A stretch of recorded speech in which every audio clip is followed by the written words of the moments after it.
예, 평안하셨습니까? 태풍에 무사하셨는지요? 저희 집은 서해안 아주 가까이 있어서 태풍이 참, 태풍이 이렇게 무서운 줄 몰랐어요. 책상에 앉아서 공부를 하는데 어지러워요. 갑자기 의자가 이렇게 흔들려요. 봤더니 아파트 건물 자체가 흔들리는 거예요. 이렇게. 근데 제 감각으로는 우리 집이 15층인데 좌우로 흔들리는 그 거리가 최소한 15cm는 되는 것 같아요. 건물이 그렇게 흔들려요. 참 무섭더라고요. 의외로 거센 태풍이었던 것 같아요. 다행히 이 정도로 지나가게 해주신 하나님께 감사드립니다. 네, 지금 찬송 했듯이 주께 더 나가기 원합니다. 여러분의 인생 행로가 그런 행로이기를 기원하면서 오늘 설교를 진행하겠습니다.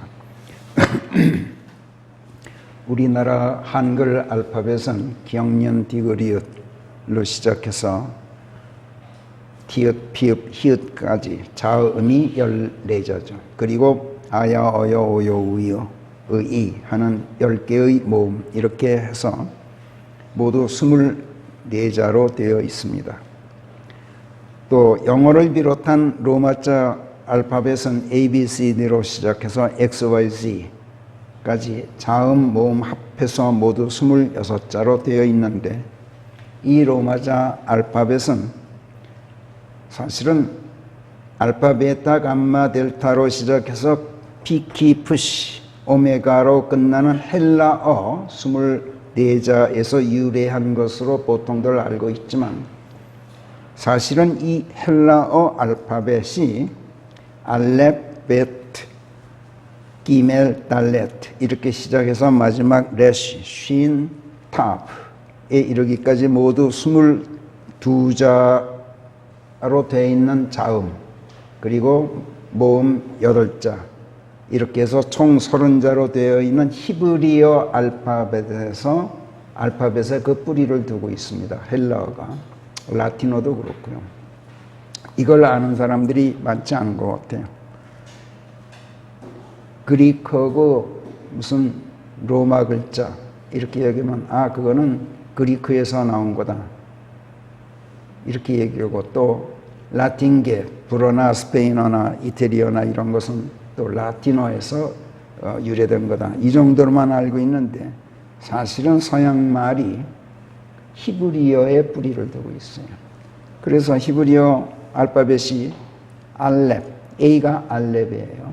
그 다음에 베트, A, B 아니에요. 그 다음에 기멜, 그 다음에 달렛 이런 식으로 쭉 진행돼요. 자음이. 그리고 순서를 매길 때 우리가 가나다라 마바사 이렇게 순서를 매기죠. 기호화해서 이렇게 표기를 합니다. 영어에서는 A, B, C, D, E, F, G.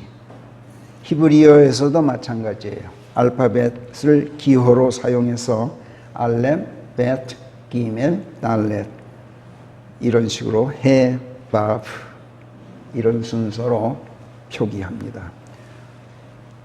오늘 우리가 묵상하기 시작한 시편 119편은 모두 176장으로 되어 있는 6절로 되어 있는데 22단원으로 나눠져 있습니다.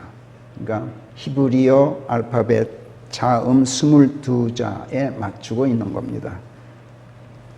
그래서 히브리어 알파벳 자음의 순서대로 22단원으로 편성되어 있는 이 시편 첫 번째 알렙 1절부터 8절 부분을 아까 우리가 한 목소리로 읽었습니다. 알렙, 베트, 기멜, 달렛 이렇게 앞으로 계속 이렇게 단원이 진행되게 되겠습니다. 그래서 오늘은 아까 우리가 묵상했던 함께 읽었던 1절부터 8절까지의 첫 번째 단원 알렙 부분을 본문으로 삼아서 이 단원에 수록된 말씀들을 성령에 조명하여서 살펴보는 그런 강해로 우리들의 인생 행로라는 제목의 설교를 진행하겠습니다. 아까 우리가 같이 읽었습니다마는 다시 시편 119편으로 돌아가서 1절부터 8절까지 보겠는데 제가 한 구절씩 읽으면서 살펴보겠습니다. 길에서 더러워지지 않는 자들은 복되나니 그들은 주의 법 안에서 걷나이다. 얼마 전, 한 두어 주 전에 우리가 산과 산들, 길과 길들, 말씀과 말씀들, 단수로 표현할 때와 복수형으로 표현할 때의 성경적 의미를 공부했었죠. 큰 산이 있으면 거기서 여러 산맥들이 뻗어 흐르고 그 산맥들 곳곳에 높고 낮은 작은 산들이 있듯이 길도 큰 길이 있으면 거기서 작은 길들이 갈라져 나갑니다. 하나님의 말씀도 하나님의 큰 뜻으로서의 말씀, 그러니까 아직 음성화되거나 문자화되지 않은 하나님의 생각 속에 있는 말씀, 즉 로고스로서의 말씀, 이 말씀에서 여러 가지 언어로 음성화되고 문자화된 레마로서의 말씀들, 복수형이 갈라져 나옵니다. 지금 현재 전 세계에 약 210가지 상이한 언어들로 성경이 번역되어 있다 그래요. 그러니까 하나님의 뜻 속에 담겨 있는 그 말씀이 많은 산맥, 많은 산들로 이렇게 표현되고 있는 거죠. 로고스는 언어로 발송되거나 문자로 표기되지 않은 하나님의 뜻 안에 있는 말씀이기 때문에 우리가 귀로 들을 수도 없고 눈으로 읽을 수도 없습니다. 그러나 하나님께서 친히 아들이 되시고 사람의 육신을 입고 예수 그리스도로 세상에 오셔서 당신의 생각 속에 담아두셨던 로고스를 사람의 언어로 발송해서 레마화해 들려주셨어요. 이로써 비로소 그 말씀을 말씀들로 우리가 듣게 되었고 그 말씀들을 문자로 기록해서 성경책으로 만들어 냈죠. 그래서 오늘의 우리가 하나님의 말씀들을 눈으로 읽고 소리내어 읽기도 하고 마음으로 묵상하기도 하는가 하면 또 글자로 옮겨 쓰기도 합니다. 그런데 성경에 수록된 하나님의 말씀들은 그 내용이 하늘과 땅 그리고 그 안에 존재하는 만물과 인간이 어떻게 해서 만들어졌는지 그 유래를 증언하고 하늘과 땅 그리고 그 안에 있는 만물과 인간의 종말은 또 어떻게 될 것인지 그 미래를 예언할 뿐만 아니라 어째서 하나님께서 그 미래를 그렇게 계획하고 예정해 놓으셨는지 등을 또 설명합니다. 이런 점에서 성경 말씀들은 하나님의 증거의 말씀들인 동시에 또 예언의 말씀들이죠. 성경은 하나님의 testimonies인 동시에 또 예언의 말씀들이에요.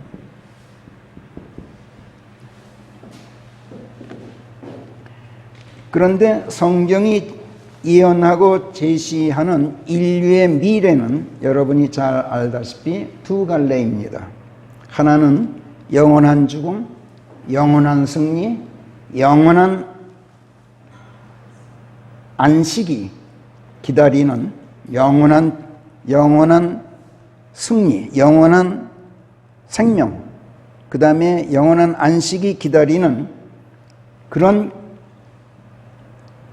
미래가 한 갈래 있고 또 하나는 영원한 죽음, 영원한 멸망, 영원한 고통이 예약되어 있는 아주 암울하고 절망적인 미래가 있습니다. 그리고 어떤 미래로 갈 것인가, 이것을 결정하는 유일한 요인이 죄다 이렇게 성경은 선언하고 무엇이 죄인가를 밝히는 기준들을 또 하나님께서 법도로 제시하십니다. 이런 점에서 성경 말씀들은 하나님의 심판 기준이 되는 하나님의 법도들이라고 말할 수 있습니다. 성경은 또 하나님의 법도들입니다.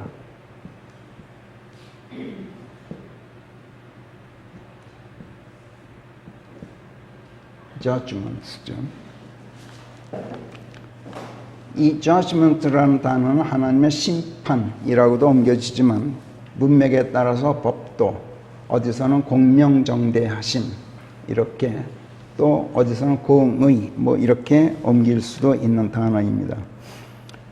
성경은 또 죄를 씻지 않으면 영원한 죽음, 영원한 멸망, 영원한 고통이 기다리고 있는 이 암울하고 절망적인 미래로 보내진다 이렇게 선언합니다. 그와 함께 죄를 깨끗이 씻으면 영원한 삶, 영원한 승리, 영원한 안식이 보장되어 있는 미래로 보내진다 이렇게 또 약속합니다. 이런 점에서 성경은 또 하나님의 언약들입니다.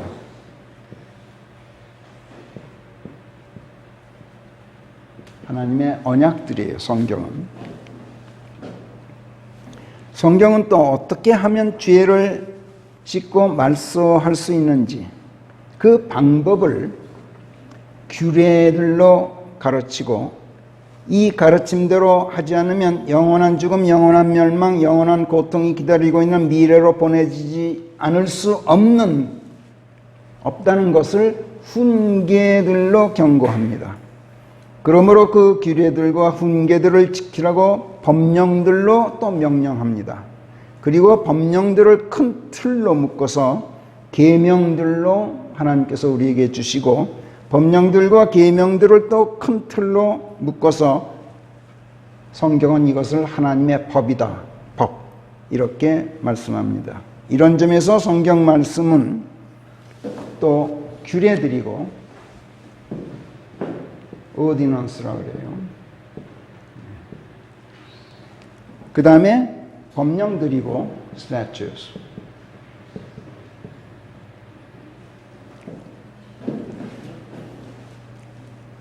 또 계명들이고 commandments.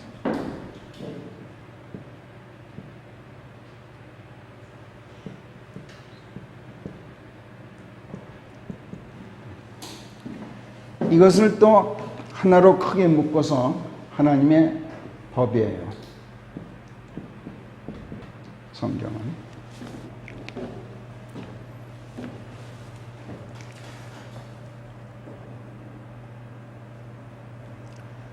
이 법령들에 복종하고 훈계들에 순종하고 계명들대로 행하면 하나님의 약속에 따라서 영원한 생명, 영원한 안식으로 들어가는 생명길로 성경이 또 인도해 줍니다. 이런 점에서 하나님의 말씀은, 성경은 길이고 또 길들인 것이에요. 그리고 복수형으로 써서 ways 또는 paths.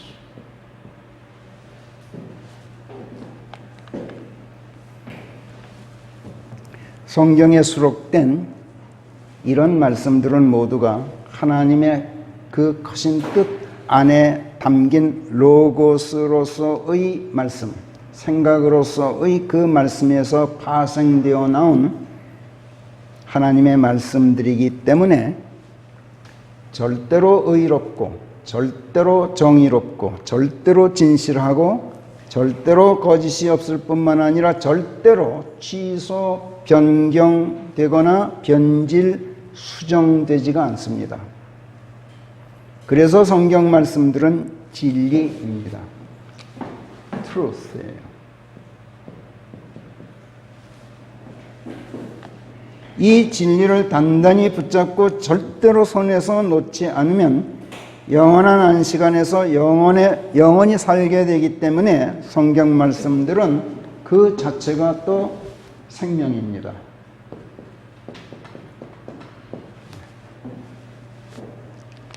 이 말씀들이 하나님의 크신 뜻 안에 담긴 그분의 말씀에서 파생되어 나온다고 앞에서 말씀드렸습니다. 하나님의 그 크신 뜻, 말씀하지 않으셔도 그 뜻 안에 있는 그분의 생각, 이것을 성경은 또 다른 말로 영이다 이렇게 말씀합니다. 스피리트다. 하나님의 영은 로고스로서의 말씀처럼 눈에 보이지 않게 존재하는 영일 때는 ghost라고 성경이 킹제임스 성경은 씁니다. 그러나 이 ghost가 언어화되어서 우리 눈앞에 보이고 귀에 들리게 나타나실 때는 그 성령, 그 영을 스피리트라고 표현을 합니다.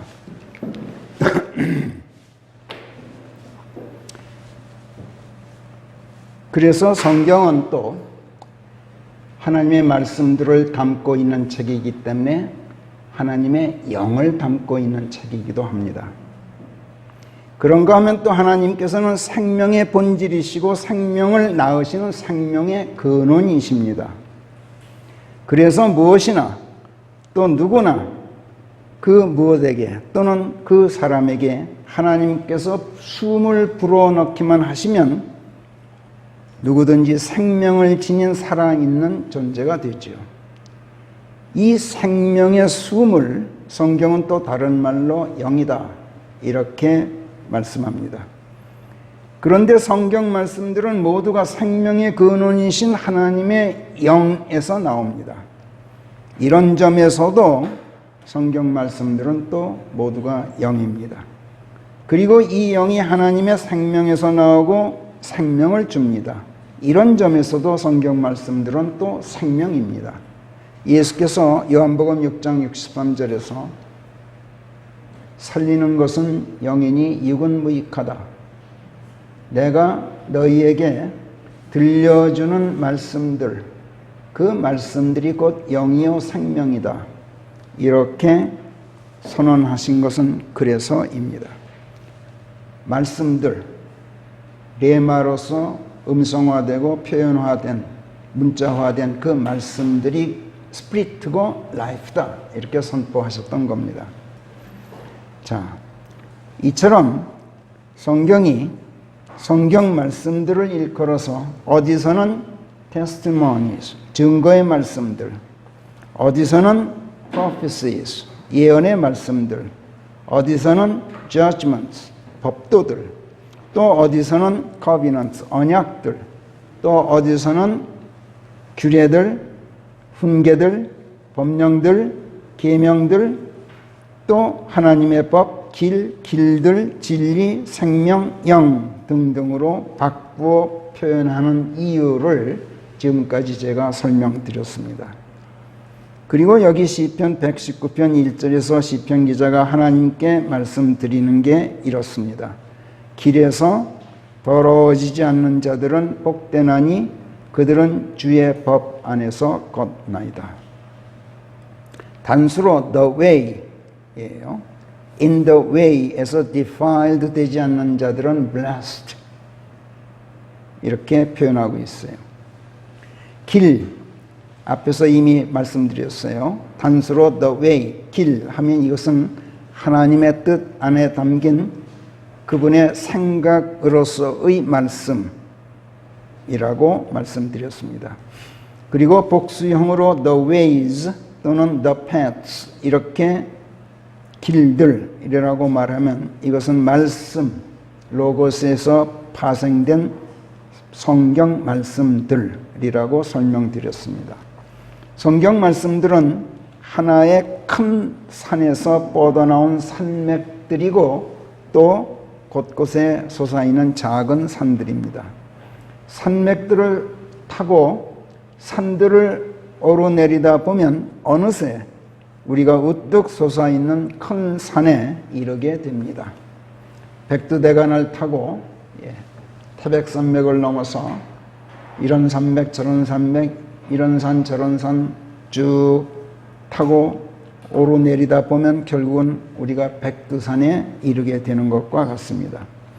큰 길에서 갈라져 나온 작은 길들을 계속 걷다 보면 이리 돌고 저리 돌아서 어느새 큰 길에 이르게 되죠. 종로를 지나고 을지로를 지나 한남대로를 계속 가다 보면 언젠가는 부산 가는 제1국도인 경부고속도로에 이르게 됩니다. 성경 말씀들을 행하다 보면 하나님의 크신 뜻, 그 길, 즉 주의 길, 이래 이르게 되는 겁니다. 그 길에서 더러워지지 않는 자들은 복됩니다 하고 말씀드리고 있습니다. 여기서 보듯이 길들이 아니라 단수로 길입니다. 이 길을 또 뒤에서는 단수로 주의 법 이렇게 바꾸어 표현하기도 합니다. 그러나 앞에서 보았듯이 길은 길들로 갈라지게 마련이고 법은 법령들, 훈계들, 규례들, 율례들을 또 파생하게 됩니다. 하나님의 크신 뜻 안에 담긴 말씀이 성경 말씀들로 파생되는 겁니다. 그래서 성경 말씀들을 우리가 지키면 그 말씀들 안에 계속 우리가 거하고 있는 가운데 결국 하나님의 크신 뜻에 도달하게 됩니다. 그래서 이 말씀은 곧 1절 이 말씀은 곧 성경 말씀들 안에서 하나님의 법령들을 지키고 규례들과 훈계의 말씀들을 따르는 가운데 이 세상 폐역 안에 있는 더러운 죄들로 더러워지지 않으면 훈계의 말씀들을 따르다 보면 이 세상 폐역 안에 발을 들여놓을 여지가 없죠. 그래서 더러워지지 않게 되기 때문에 복됩니다. 이렇게 말씀드리고 있는 겁니다. 복되다. 이 말 뜻을 우리는 잘 배워뒀습니다. 이건 성경이 복되다라는 말을 가장 잘 주석하고 있는 말씀이 창세기 2장 3절.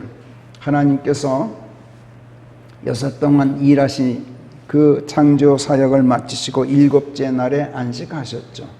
그리고 2장 3절에서 말씀합니다. 하나님께서 이 7째 날을 blessed, 복되게 하셨다. 그 날을 sanctified 하신 것이다. 이렇게 말씀하고 있어요.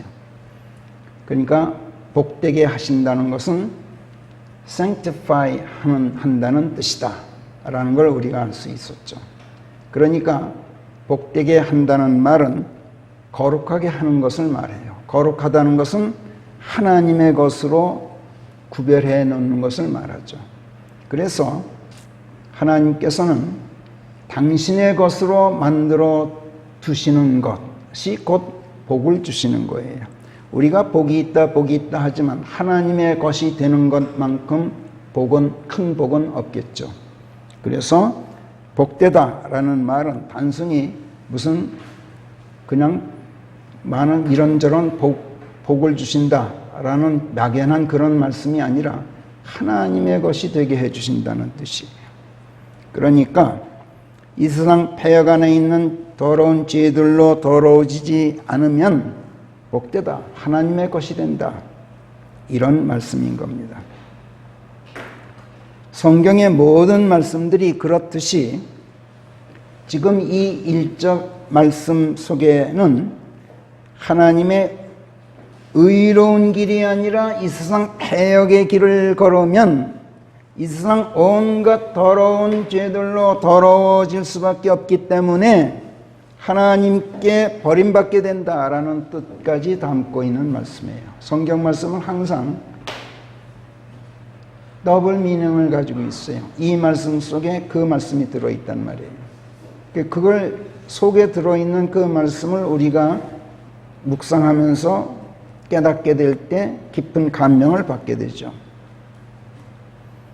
뿐만 아니라 그러므로 하나님의 말씀들에서 떠나지 말라, 계속 말씀들 안에 거하고 있으라, 이런 훈계를 담고 있습니다. 이런 점에서 이 말씀 앞에 우리가 숙연해지지 않을 수가 없는 겁니다. 우리는 이 세상 패역의 길에서 하나님의 의로운 길로 옮겨진 자들이에요. 지난날 우리는 영원한 죽음, 영원한 멸망, 영원한 고통으로 인도하는 이 세상 흑암의 암울한 길을 걷고 있었어요. 그때 그 암울한 길을 걷고 있는 우리는 이 세상 온갖 더러운 죄들로 더럽혀져 있는 죄의 몸이었고 육신적 자아였어요. 그러나 성령께서 우리를 길이요 진리요 생명이신 예수 그리스도 안으로 넣어주셨어요. 그리고 우리의 죄의 몸을 멸하시고 그리스도 안에서 우리 육신적 자아를 죽이셨어요. 그리고 그리스도 안에서 새 사람으로 낳아주셔서 그리스도인이라는 영적 자아가 되게 해주셨습니다. 그래서 우리의 새로운 인생 행로는 영원한 생명, 영원한 승리, 영원한 안식이 예약되어 있는 길을 걷고 있는 영적 자아의 인생 행로인 것이에요. 그러나 그럼에도 불구하고 우리는 우리도 모르는 사이에 지난날의 육신적 자아가 되살아나요.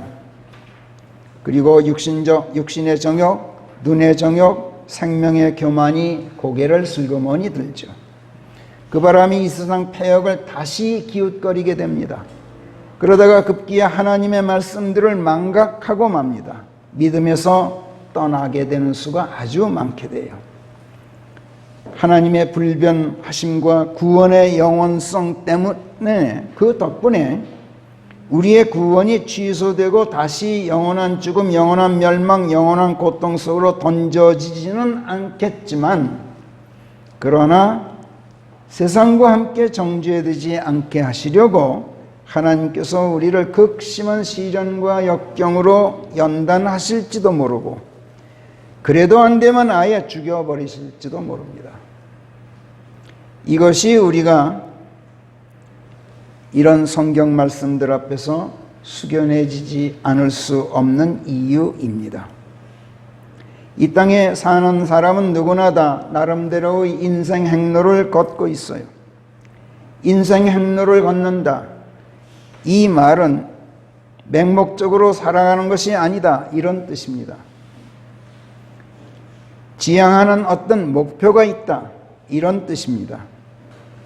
목표가 있다는 것은 사람의 삶이 이 땅에서의 이 삶만으로 끝나는 것이 아니다 라는 뜻이기도 합니다. 잠시 잠깐뿐인 이 땅에서의 삶이 끝나면 또 다른 영원한 세계가 있기 때문에 그것을 목표 삼는 삶이 인생 행로를 걷는다 라는 뜻이죠.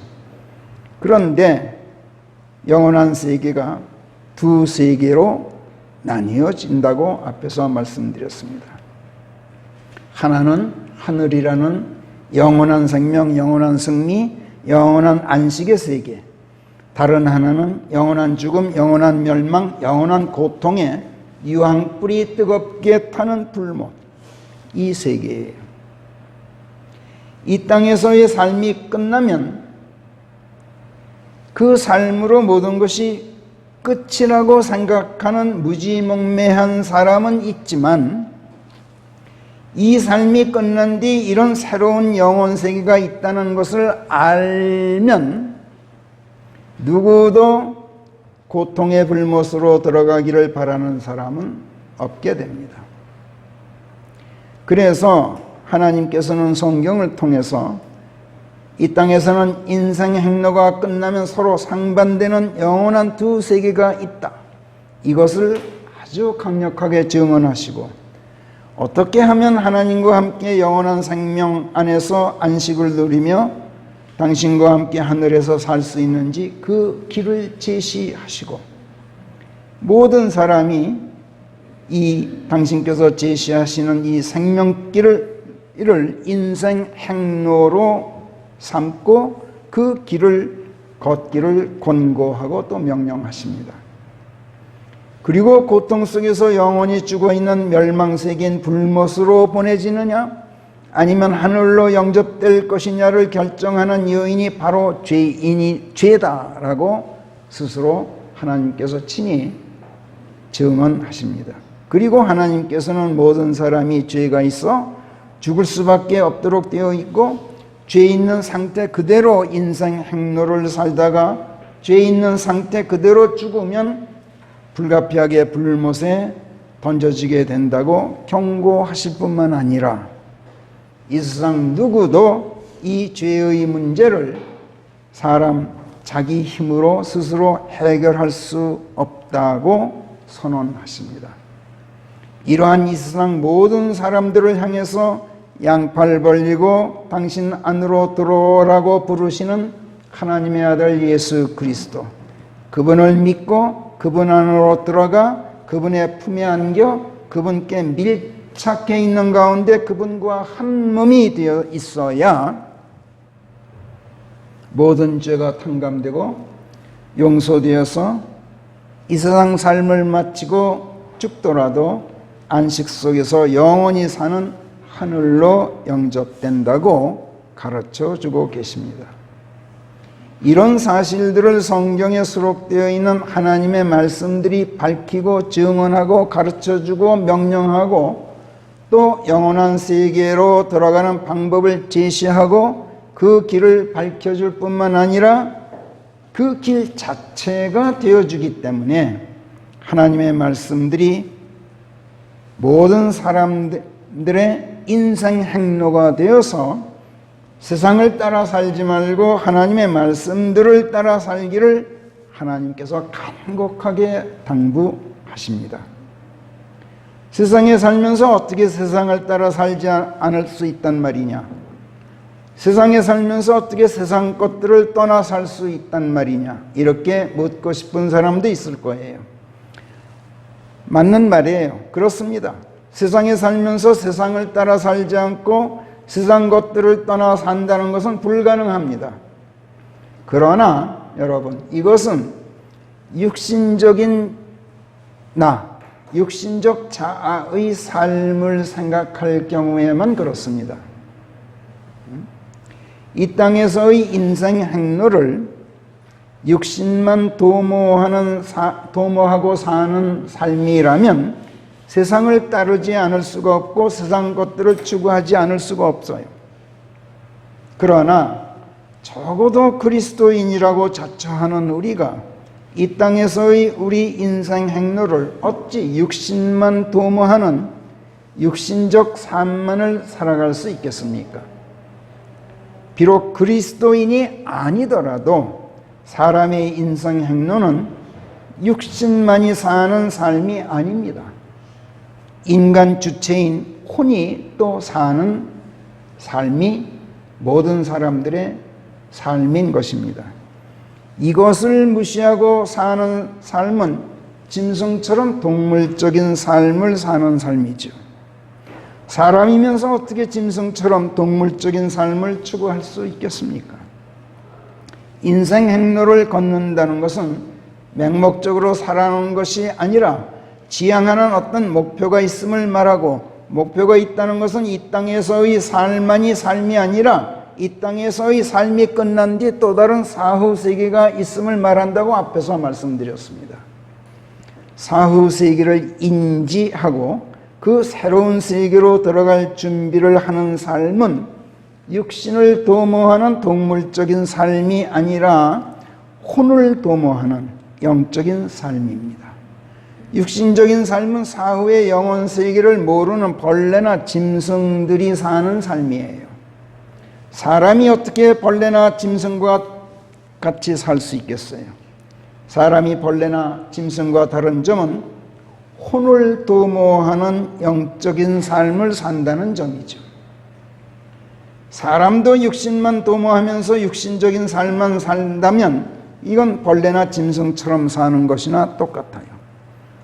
이런 사람의 인생 행로는 헛되고 거짓된 삶의 길을 걷는 더럽고 거룩하지 않고 성결하지 못한 인생 행로라고 성경은 진단합니다. 이런 사람을 하나님께서는 자신의 몸을 스스로 더럽히고 스스로 불결하게 만들고 스스로 혐오스러운 것으로 만들고 있다고 말씀하시고, 당신께서는 이런 사람의 하나님이 아니다라고 선언하십니다. 이런 사람의 하나님이 되시기 위해서 이런 사람을 세상에 끄집어내고 거룩하게 하신다라고 또 말씀하기도 합니다. 레위기 11장 43절부터 45절까지 보면 그 말씀이 나와 있습니다. 레위기 11장 43절로 가서 우리 같이 한번 읽어볼까요? 시작. 너희는 기어다니는 그 어떤 것으로도 너희 몸을 혐오스러운 것으로 만들지 말고, 또 너희가 더럽혀질 수 있는 그런 것들로 너희 몸을 불결하게 만들지도 말라. 예, 우선 거기까지만. 자, 땅에 기어다니는 것은 뭐 뱀이나 벌레나 이런 것들을 말하지만, 그런 것들은 더러운 세상에 밀착해서 세상의 온갖 더러움으로 더럽혀지는 그 동물을 통해서 사람도 세상에 밀착해서 살면 그런 삶을 사는 인간에 불과하다는 것을 나타내는 말씀입니다. 육신을 도모하는 삶, 이건 기어다니는 동물이나 벌레처럼 자신을 더럽히며 사는 사람입니다. 그래서 몸을 더럽히고 불결하게 해서 스스로 하나님께 혐오스러운 것으로 만들게 됩니다. 그러지 말라고 명령하고 계신 말씀이 여기 레위기 11장 43절 말씀이죠. 44절, 45절 같이 읽읍시다. 시작. 이는 내가 주 너희 하나님이기 때문인즉 그러므로 너희는 너희 몸을 성결하게 하여서 너희가 거룩하여야 할지니, 이는 내가 거룩함인즉 너희는 땅 위를 기어다니는 그 어떤 종류의 것으로도 너희 몸을 더럽히지 말지니라. 이는 내가 너희 하나님이 되기 위하여 너희를 이집트 땅에서 꺼내내는 주임이라. 그러므로 너희는 거룩할지니 이는 내가 거룩함이라. 다들 잘 알고 계시다시피 이집트는 세상을 예표합니다. 하나님께서는 내 하나님이 되어주시려고 땅에 속한 나를 세상에서 꺼내내시어 당신께서 거룩하신 것처럼 나를 세상이 아니라 하늘에 속한 거룩한 존재로 만들어 주셨어요. 그리고 시편 119편 1절처럼 길에서 더러워지지 않는 자들은 복되나니 그들은 주의 법 안에서 걷나이다 하고 고백하면서 하나님의 말씀들 안에서 항상 즐겁고 행복하기를 바라고 계셔요. 자, 다음에 이어서 시편 119편 2절을 보면 마음을 다하여 주를 찾는 자들, 곧 주의 증거의 말씀들을 지키는 자들이 복되나이다, 이렇게 말씀합니다. 지금 이 시편을 읽다 보면 지금 여기 칠판에 써놓은 하나님의 말씀들을 여러 가지로 다른 용어로 표현하는 그 말씀들이 나와요. 근데 사실은 히브리어 단어의 그 어원을 보면은 제가 이렇게 개괄적으로 설명을 했습니다만 아주 미세한 차이가 있어요. 훈계의 말씀들 그러면은 그야말로 훈계하는 말씀들로 이렇게 우리는 이해하면 되긴 되지만 precepts라 그러는데 여기는 precepts로 내가 빼먹었구나. 이 precepts 우리는 훈계들이라고 옮겨요. 그런데 사실은 알고 보면 영어 그 사전에서 ritual이라고 그러죠. 의식, 종교 의식 또는 제례 의식, 제사 의식 또는 예배 의식에서 ritual로 사용하는, 그러니까 무슨 우리가 그 예배 시간 전에 시편 말씀들을 우리가 묵상하듯이 한 목소리로 읽듯이 그게 ritual의 일종의 예배 의식인 거예요. 찬송가 부르는 것도 사실은 ritual이에요. 그런 종류로 사용하도록 하나님께서 하신 말씀들, 성경에 수록된 그거를 precepts라고 그래요. 근데 그런 것까지 우리가 구별해서 이렇게 이해할 필요는 없겠어요. 참고로 말씀드리는 거예요. 자, 마음을 다하여 주를 찾는 자들, 곧 주의 증거의 말씀들, precepts에 여기서 지키는 자들이 복되나이다. 그러니까 주의 증거의 말씀이든 법령들이든 무슨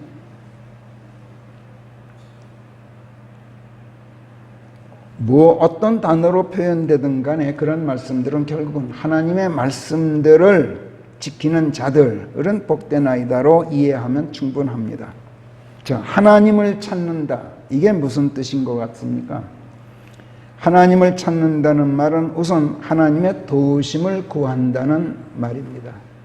그런데 하나님의 도우심을 찾을 때 욥기나 우리가 시편을 읽으면서 발견합니다마는 하나님을 찾는다는 말은 하나님께 질문을 던지고 있는 거예요. 하나님, 이게 무엇입니까? 하나님의 뜻이 무엇입니까? 이런 현상이 언제까지입니까? 또는 제가 이럴 때 어찌 하면 되겠습니까? 도우심을 구하기 전에 하나님께 질문을 던지는 거예요. 이 질문을 던지는 것이 사실은 묵상이에요. 이 질문은 하나님께 던지면서 자기 자신에게 던져요. 자기를 성찰해 보게 하는 거죠. 사람은 스스로에게 질문을 던질 수 있다는 점에서 사실은 다른 동물들과 아주 크게 다릅니다. 요즘 인공지능에 대해서 사람들이 미래를 예측하는 그 미래학자들 얘기를 들어보면 인공지능이 인류를 지배할 것처럼 되게 공통된 의견이에요. 그렇게들 내다보고 있는데 적어도 성경을 공부하는 사람이라면 그게 아니란 걸 금방 알게 돼요. 인공지능과 인간지능의 큰 다른 점은 인간은 스스로에게 물을 줄 안다는 점이에요. 대답을 구해요. 그래서 자기에게서 대답을 찾지 못하면 하나님을 찾게 돼요. 근데 인공지능은 전혀 묻지를 않습니다. 전혀 묻지 않고 자기가 하도록 인풋되어 있는 대로만 움직이고 끝이에요. 누구의 도움을 요청하지도 않습니다. 자기에게 입력되어 있는 기능대로만 일하고 끝이에요. 그 다음에 또 크게 다른 점은 이따가 내가 또 말씀드리겠습니다만 인공지능과 인간이 크게 다른 점은 이것 말고 또 한 가지가 있습니다. 인공지능이 구글에서 소위 뭐라 그러죠?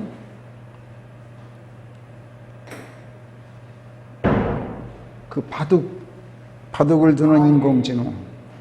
예, 고라 그러는데 영어로 바둑을. 우리나라, 응? 알파고. 요즘엔 대여섯 가지가 나왔습니다.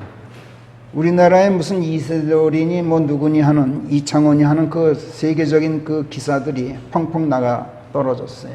인공지능한테 다 졌어요. 그걸 보고 굉장히 충격들을 받았다 그래요. 지금은 프로 기사들이 이제는 인공지능한테 모든 걸 공부한다 그래요.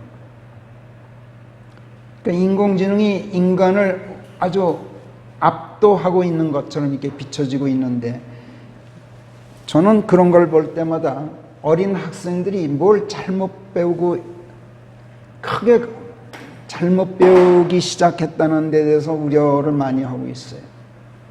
인공지능이 인간만 못한 아주 취약한 점이 뭔지 아세요? 인공지능은 이길 줄만 알아요. 질 줄을 몰라요. 근데 인간은 질 줄을 알아요.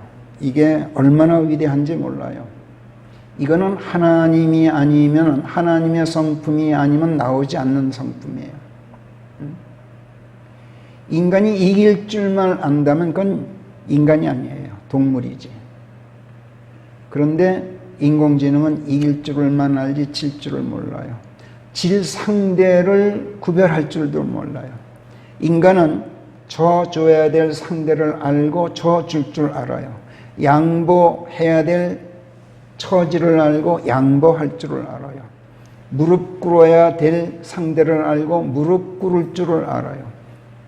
이 져주고 무릎 꿇고 양보함으로써 승리하는 지혜가 인간에게 있어요. 이 모두가 하나님께로부터 나오는 성품이에요. 알파고든 뭐든 인공지능은 크게 없어요. 절대로 인간이 인공지능에게 지배될 수가 없는 이유예요. 어린 학생들에게 이걸 좀 가르쳤으면 참 좋겠는데 모르겠어요. 가르치는 것 같아요? 상철 형제 학교에서 이런 거? 이건 성경만이 가르치는 거예요. 자, 하나님을 찾는다는 말은 하나님께 질문을 던진다는 말이에요. 그리고 질문을 던진다는 말은 그 답을 자기에게서 찾지 못하고 세상에서도 찾지 못하기 때문에 하나님께 그 답을 구하는 거예요. 답을 왜 구합니까? 도우심을 받기 위해서 답을 구하는 거죠. 자, 그래서 하나님의 도우심이 그러면 인간에게 왜 필요할까요? 사람의 힘으로는 할 수 없는 일을 하나님께서는 능히 하실 수 있기 때문일까요? 물론 이것도 사실입니다. 그러나 사람이 할 수 없는 일들 중에서 오직 하나님께서만 하실 수 있는 일이 무엇인지 여러분 아십니까? 라고 던질 때 바로 방금 제가 대답을 해드렸어요. 그리스도인이라 자처하는 대부분의 사람들이 하나님께서는 great, 위대하시다 이렇게 찬양합니다. 그러나 정작 하나님께서 왜 위대하신지를 뼈저리게 뼈에 사무치도록 아는 사람은 의외로 많지가 않습니다. 전지전능하신 분이어서 능치 못함이 없으니까 사람들이 위대하다고 대개들 말하죠. 만물의 창조자시니까 하나님께서 위대하시고 세상을 경영하시는 경륜자시니까 위대하시고 심판자시니까 위대하시고 죄를 멸하고 마귀의 온갖 사악한 의도를 좌절시키고 사탄을 진멸하실 만큼 막강한 힘을 갖고 계시니까 위대하다고 여러분들은 생각하십니까? 또 최상의 명철, 최상의 예지를 갖추신 최고의 지혜자이시기 때문에 하나님께서 위대하시고 만왕의 왕, 만주의 주이시기 때문에 하나님께서 위대하시고 하시다고 여러분은 찬양하십니까? 그렇습니다. 그래서 하나님께서는 위대하십니다. 성경도 그렇다고 말씀합니다. 시편 48편 1절 보면 주께서는 위대하십니다. 우리 하나님의 도성 그분의 그 거룩한 산에서 크게 찬양되셔야 합니다. 이렇게 말씀드린 다음에 77편에 가면 13절에서 오 하나님 주의 길이 성소 안에 있으니 너희라서 우리 하나님만큼 위대한 신이겠나이까. 주께서는 이적들을 행하시는 하나님이신즉 주께서 주의 힘을 백성 중에 선포해 놓으셨나이다. 이렇게 말씀하는가 하면 시편 95편 1절부터 6절까지 보면 그 부분을 우리 같이 한번 읽어봅시다. 시편 95편 가서 시편 95편 1절부터 6절까지 시작. 오라 주께 노래하자. 우리 구원의 반석이신 분께 우리가 환호성을 올리자. 감사를 드리며 그분의 임재 앞으로 나아가 송시들로 그분께 즐거운 소리를 내자. 이는 주께서 위대하신 하나님이시니 모든 신들 위에 군림하시는 한 분 위대하신 왕이심이라. 땅의 깊은 곳들이 그분의 손안에 있고 산들의 힘 또한 그분의 것이로다. 바다가 그분의 것이니 그분께서 그것을 만드셨고 그분의 두 손이 또 마른 땅을 조성하셨느니라. 오라 우리가 경배하며 절하자. 주 우리를 만드신 분 앞에서 우리가 무릎을 꿇자. 네. 그러니까 하나님의 그 마이티 하신 점 때문에 위대하시다고 이렇게 성경도 찬양하고 있어요. 그런데 하나님께서 정말 위대하신 까닭은 이보다 훨씬 더 큰 이유가 있어요. 전능하시고 전지하셔서 능치 못함이 없고 만물의 창조자이시면서 또 경영자시요 심판자시고 또 종결자이신데다가 마귀도 진멸하신 만큼 막강한 힘 권세를 갖고 계신 만왕의 왕 만주의 주이신데도 하나님께서는 내 죄를 묻는 율법의 요구를 받아들여 주셨어요. 그리고 내 모든 죄들을 대신 짊어지고 내 대신 십자가에 달려 죽으셨을 만큼 하나님께서는 온유하셨고 율법을 들이대고 나를 정죄하는 마귀의 기소를 받아들여서 내 대신 죽으셨을 만큼 하나님께서는 겸손하셨어요. 그런가 하면 심지어 지옥으로까지 당신 자신을 낮추셨어요. 우리 하나님께서는 나를 위해 온갖 순환 다 겪으시고 나를 살리시려고 온갖 지옥 다 당하시고 내 죄값을 치르시려고 당신의 피를 흘리신 그 온유하심, 그 겸손하심, 그것이 적어도 내게 있어서는 하나님께서 가장 위대하신 점으로 보여요. 여러분도 그럴 거예요. 이것은 비단 우리들 그리스도인들의 세계에서만 그런 게 아니에요. 승리하고 돌아오는 개선장군을 위대하다고 환호하죠. 하다못해 운동 경기에서 이긴 자를 위대하다고 찬송하는 세상이지만, 그래서 무슨 싸움, 무슨 다툼에서도 이겨야만 나를 위대하게 만든다고 생각하게 만드는 세상이지만, 그러나 져야 할 싸움에서 져주고 져줘야 할 상대에게 흔쾌히 져줄 줄 아는 사람, 고개 숙여야 할 때 고개 숙이고 물러서야 할 때 물러설 줄 아는 사람, 무릎 꿇어야 할 상대 앞에서 무릎 꿇는 사람을 이 세상 사람들도 훨씬 더 위대하다고 찬양해줘요. 그리스도인들만 그런 게 아니라 세상 사람들도 그래요. 아무리 세상이 악하다고 해도 교만보다는 겸손을 더 칭찬해요.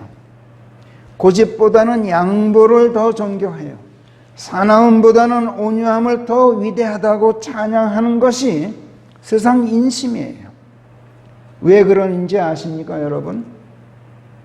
져야 할 싸움에서 져줄 줄 아는 사람이 이겨야 할 싸움에서 이길 줄 아는 사람이라는 것을 세상이 알고 있기 때문에 그래요. 져줄 줄 아는 싸움에서 져주는 사람은 이겨야 할 싸움에서 이길 수 있는 능력을 가진 사람이에요. 이걸 세상이 알기 때문에 그 사람이 위대하다고 보는 거예요. 반대로 반드시 져줄 줄 아는 사람이 져줄 줄 아는 사람이 반드시 이겨야 할 상대를 이길 줄 안다고 지금 말씀했는데, 거꾸로 져줘야 할 상대에게 져줄 줄 모르는 사람은 반드시 이겨야 할 상대에게 절대로 이기질 못해요. 그걸 요즘 우리나라에서 대통령을 위시한 정권을 쥔 자들에게서 보고 있어요. 이 자들은 진실 앞에서 져줄 줄을 몰라요. 그리고 반드시 이겨야 할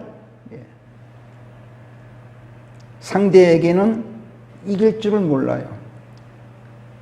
조롱당하고 욕먹고 비아냥을 듣고 그러면 온갖 수모를 다 당하면서도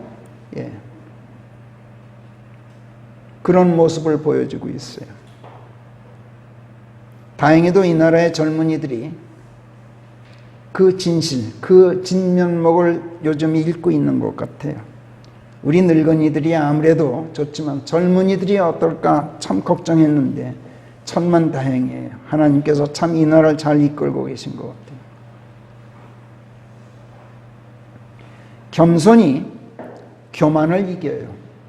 온유가 사나움, 그것을 거칠고 사나운 것, 그것을 잠재우는 법이에요. 왜냐? 겸손한 사람을 이긴 교만한 자, 겸손한 사람을 교만한 자가 이겼으면 그 다음에는 결국에 그 교만한 자가 겸손한 자에게 고개 숙이게 돼 있기 때문에 그래요. 사나운 자가 온유한 사람을 꺾고 누르고 나면 그러고도 나중에는 자기에게 누름을 당한 온유한 사람에게 무릎을 꿇게 돼 있어요. 참 세상은 묘해요.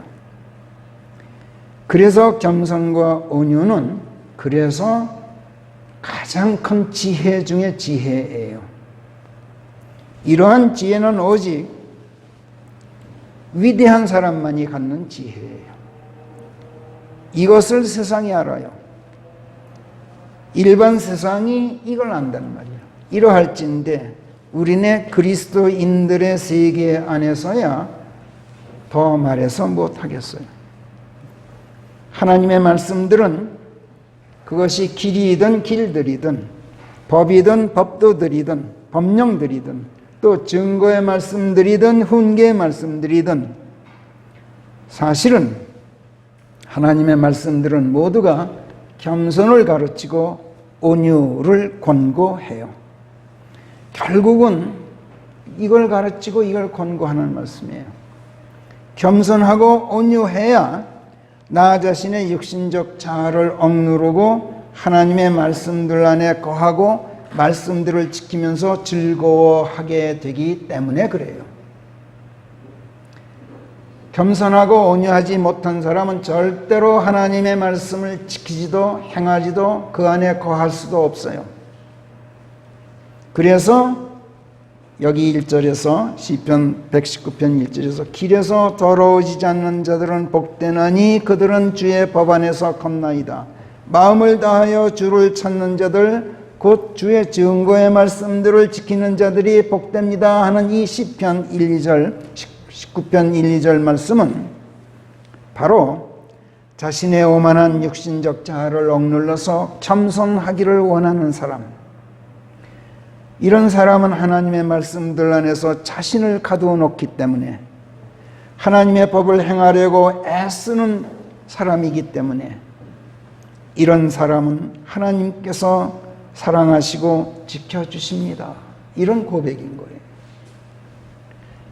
여기까지만 이 1절, 2절 여기까지만 그 본뜻을 이렇게 여러분들이 오늘 헤아리고 나면 알렙으로 표기된 나머지 3절부터 8절까지 첫 단원 말씀, 더 나아가 그 다음 단원 베트로 표기된 9절부터 16절까지, 아니 시편 119편 전체 176절 전체에 담겨 있는 하나님의 뜻을 여러분들은 오늘 다 헤아린 셈이 돼요.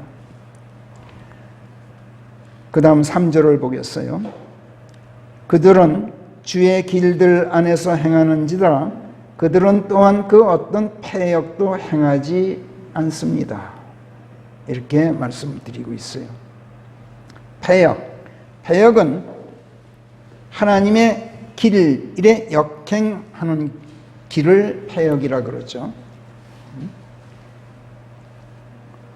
교만하고 온유하지 못한 육신적 자아가 걸어가는 영원한 죽음, 영원한 멸망, 영원한 고통으로의 길, 이게 패역이에요. 온유하고 겸손하고자 하는 사람은 자신의 육신적 자아를 억눌러요. 왜냐?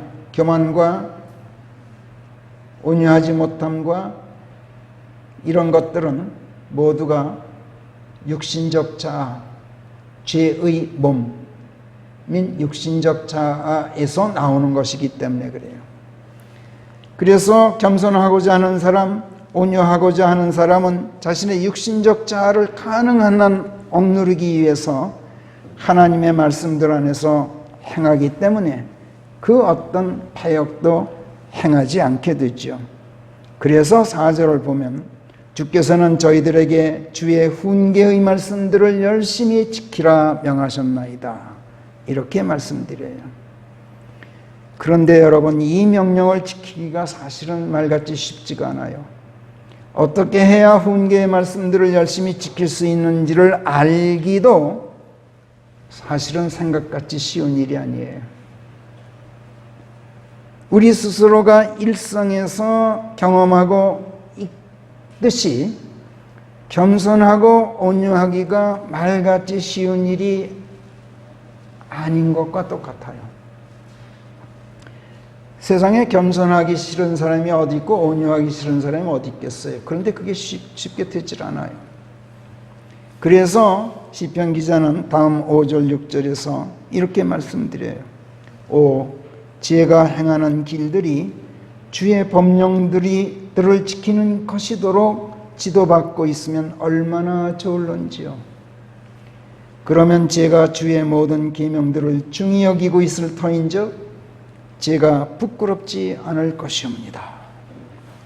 이렇게 온유하고 겸손하고자 하는 자신의 열망을 하나님께 호소하고 있어요.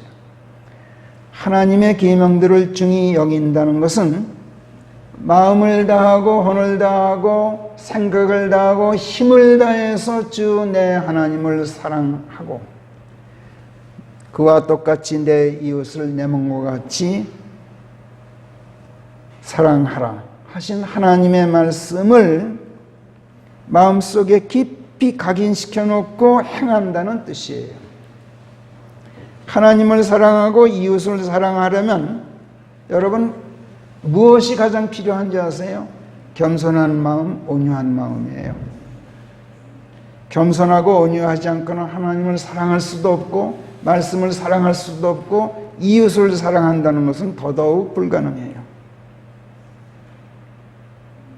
겸손하고 온유한 사람은 하나님께서 기뻐하시고 사랑하시고 자랑스러워하셔요. 그래서 온유하고 겸손한 사람은 하나님 앞에서 부끄럽지가 않고 사람들 앞에서도 부끄럽지가 않죠. 그 다음 7절 보면 제가 주의 의로운 법도들을 다 배우고 나면 저는 그때 마음의 올바름으로 주를 선양하고 싶습니다. 겸손함, 온유함 말고 여러분 마음의 올바름이 무엇이겠어요? 마음의 올바름, uprightness of heart. 마음의 올바름은 곧 겸손한 마음, 온유한 마음이에요. 겸손과 온유 말고 무엇으로 하나님의 신성을 또 우리가 드러낼 수 있겠어요? 또 하나님의 이 품성을 드러내는 것 말고 무엇이 그분을 선양하는 것이 되겠어요? 사람들이 나를 볼 때 겸손과 온유함 말고 무엇을 보고 내게서 하나님을 볼 수 있겠느냐 말이에요. 또 겸손과 온유, 이 마음의 올바름으로 하나님의 품성을 드러내 볼 수 있으려면 그것을 하나님의 의로운 법도를 가르치는 성경 말씀들을 말고 어디서 그걸 배울 수 있겠느냐 말이에요.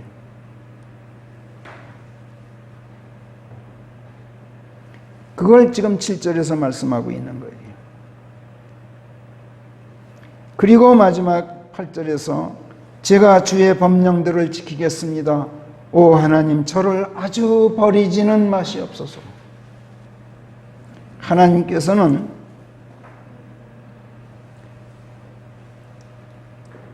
내가 온유하고 겸손하지 못하면 나를 포기하셔요. 버린다는 말은 포기하신다는 거예요. 너는 안 되겠다. 겸손하고 온유하기를 바라지 않는 자, 육신적 자아, 이 더러운 죄의 몸을 내가 포기하지 않으면 하나님께서 나를 포기하셔요.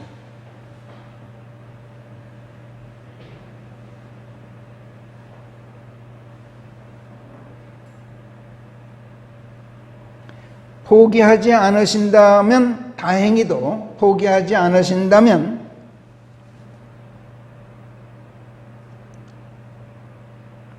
나를 당신의 길에서 당신의 법령들, 훈계들, 증거의 말씀들, 계명들로 가르치시기를 계속하시기 위해서 나를 극심한 시련과 역경 속에서 연단하셔요. 그건 하나님께서 나를 포기하지 않으셨다는 증거예요.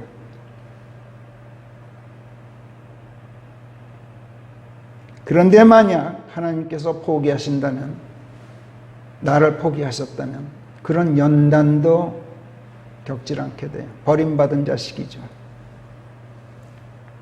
그렇다면 나는 지금 하나님께서 포기하지 않으신 인생 행로를 걷고 있는 것인가?